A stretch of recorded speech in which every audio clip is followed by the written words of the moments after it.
Պետրիկոսի մայրաթորում մնալը խոչընդոտում է խաղաղության։ Այո, միանշանակ։ Ես շատ բացական կարծիք ունեմ իր մասին եւ բացատրելու բան չունեմ։ Ասում են պետությունը չպիտի խառնվի։ Իսկ ինքը ինչի է խառնվում։ Առաջ ինքն է խառնվել, չէ՞։ Ինքն ասել վարչապետը հրաժարական տա։ Ուրեմն ինքը ստանում է իր արժանի պատիժը։ Ես նույնպես կարծում եմ, որ մեր հայաստանյայից առաքելական Սուրբ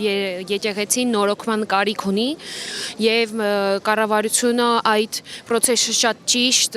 եպիսկոպոսների հետ կատարում է, այդ իսկ պատճառով ես եւ շատ եւս հայրենակիցներ այստեղ են եւ սատարում ենք այս շատ կարեւոր process-ին։ Պետություն եւ եկեղեցի պետք է լինեն միասնական։ Այս պահին ցավոք սրտի դա այդպես չէ, որովհետեւ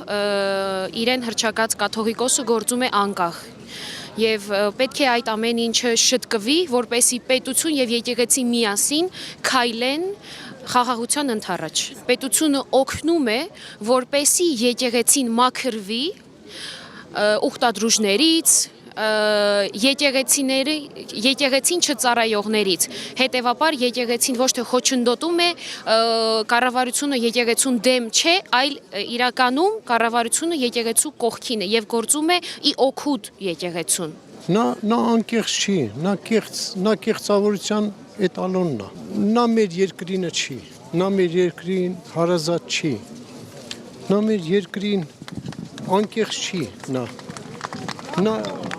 օտարա մեր երկրին։ Նա պիտի հեռանա, ամեն դեպքում պիտի հեռանա։ Կաթողիկոսի մայրաթորում մնալը խոչընդոտում է խաղաղությանը։ Շնորհակալ եմ հարցի համար, շնորհավորում եմ Սուրբ Ծննդյան տոնի առթիվ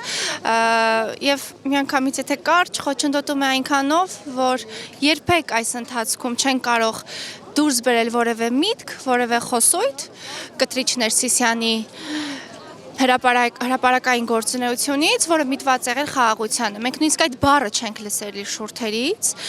Դա նշանակում է, որ այս երևույթները խաղաղություն, պետություն, պետականություն հեչ համեմատական չեն եւ միևնույն հարթության վրա դնել չենք կարող բոլորովին եւ այս ամեն ինչ ինչ տեսնում ենք հիմա գետնի վրա հետևանք է այս ամենի։ Ուզում եմ շեշտադրել, որ ընթացքում էլ երբ քայլում ենք, այդ խաղաղության, չգիտեմ շունչ ասեմ թե հոտ ասեմ, իսկապես նկատելի էր պարզապես քաղաքացիները, լուր, համակիրները, կուսակցականները, ընկերներ, ընտանիքներ լուր քայլում էին այս ընթացքում եւ եթե ֆիքսել է ձեր տեսախցիկը, քաղաքացիները նույնիսկ պատշգամբերից, ովքեր չէին մոտեցել, չէին մասնակցում երթին, պատշգամբներից մեզ ողջունում էին, վարչապետին էին ողջունում, երթի մասնակիցներին էին ողջունում եւ քաջալերում եւ այդ կերպ ցույց էին տալիս, որ այնուամենայնիվ չքայլելով նույնիսկ մեր հետ են եւ այն ինչի համար այսպես ասած հավաքվել ենք այս օրերին, իրենք եւս այդ ուղղությամբ են նայում։ Ուզում ենք եկեղեցին փրկենք օտար գործակալներից, այդքան բան եկեղեցու դեմ ոչ մի բան չկա, ոնց նայում ենք 100-ամյակներով եկեղեցին ուրիշ երկրների ոնց որ պահանջներն է կատարում։ Այդ է միտքը, ուրիշ ոչ մի Պետությունը ով է, ես եմ, դու ես, բոլոր մարդիկ պետությունն ենք, էլի, պետությունը ինչ որ մի հատ ուրիշ երկու գլխանի մարդ չի, պետությունը բոլորս ենք։ Այդ է միտքը, ուրիշ ոչ մի բան չկա տեղ։ Տեսնում եմ վարչապետի բոլոր դրական քայլերը իշահ երկրի պետականության, որը ինձ համար այսօր շատ կարևոր է, որ իմ սահմանները շատ ապահով են հիմա, 1 տարուց ավել արդեն 2 տարի կլինի սահմանում զինվոր չի զոհվում, սահմանում զինվորը չի վիրավորվում, ոչ մի մայր աչքը թաց չի լինում, միայն դա, որ խաղաղություն է վարչապետը բերում, ես այսօր վարչապետի կողքին եմ։ Ես այո, կողմնակից եմ վարչապետի այս որոշմանը, որ եկեղեցին պետք է բարենորոգվի, որովհետև 30 տարի եկեղեցին պղտոր ջրերում է եղել, եկեղեցու պատերը շատ պետք է մաքրվի։ Այն ինչ որ ես գիտեմ եկեղեցու ներսում գահին բազմած ոմն Կտրիչ Ներսիսյանի մասին դա գիտի աշխարհը եւ մանկապղծություն եւ բարիկություն եւ թալան եւ ամեն ինչ ստոր քայլ ասես նրանից դուրս է եկել կոչով չեմ դիմում այլ ուղղակի որպես քաղաքացի խնդրանքով դիմում եմ թող այդ աթոռը ու դուրս արի եկեղեցուց, որովհետև եկեղեցին քո տեղը չի, դու պղծել ես եկեղեցին։ Ներկա իշխանությունը չի խառնվել եկեղեցու գործերին։ Եկեղեցին դա Ներսիսյանը չի, կտրիչը չի։ Եկեղեցին դա մի կառույց է, որտեղ ես ինքս եմ, եկեղեցին եմ, ես եկեղեցին եմ ներկայացնում։ Մենք չենք խառնվել եկեղեցու գործին, մենք խառնվել ենք Ներսիսյանի պղտոր ջրերի գործերին, կեղտոտ քայլերի գործերին։ Իսկ եկեղեցին իրավունք ուներ խառնվելու մարդկանց կոչ անելու, որ ավտոբուսներում ձեզ կվառեն, ձեզ կսպանեն, աստղիկներ կգցեն այդ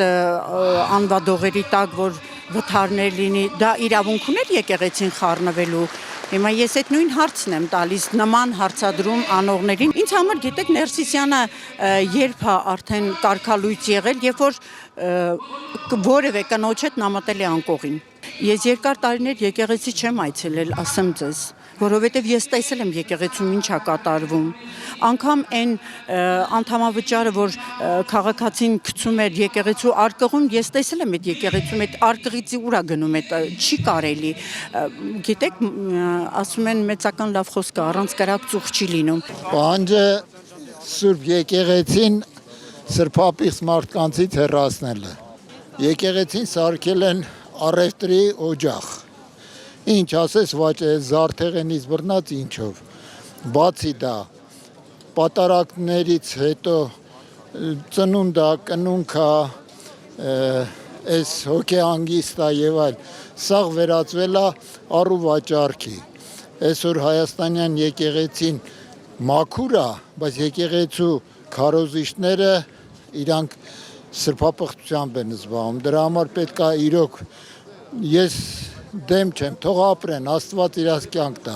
բայց ժողովրդին հոգևոր դասի բերելու համար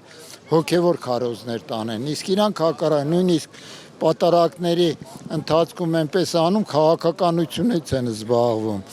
Իրանք ասում են խաղաղություն ամենեցուն, բայց ժողովրդին պատերազմ են կոչում։ Ուզում են, որ մաքրվի, որպեսզի